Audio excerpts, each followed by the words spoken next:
দাঁড়ান। জি স্যার বলেন। আপনি কি এই গ্রামের বাসিন্দা? জি স্যার, জন্মসূত্রে আমি এই গ্রামের বাসিন্দা।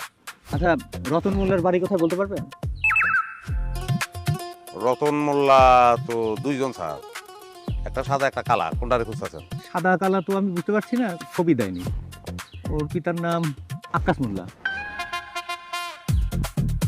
ও বুঝতে পারছি, উত্তরপাড়ার রতন মোল্লারে খুঁজতেছে। লোক ভালো না তো, বদের আড্ডি স্যার। এই জন্যই তোকে অ্যারেস্ট করতে যাচ্ছে। বুঝবো তো কত দানে কত চাল লন স্যার, আমার লগে লন। আসেন, বাইকে আসেন। বাকি উঠতেছে, অসুবিধা নাই স্যার, কিন্তু যাওনের পথে রতনের কথা কাউরে জিজ্ঞাসা না স্যার। সমস্যা কি?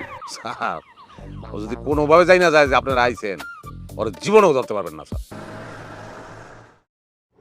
এটা হ্যাঁ, এটা রতন মোল্লার বাড়ি স্যার। রতন মোল্লা বাড়িতে আছেন? নাই স্যার। রতন মোল্লা বাড়িতে নেই আপনি কিভাবে জানেন? আমি স্যার আর কেউ জানে না স্যার। মানে কি? তাহলে আপনি বলেন রতন মোল্লা এখন কোথায়? 2 মিনিট জানেন স্যার, বলতেছি।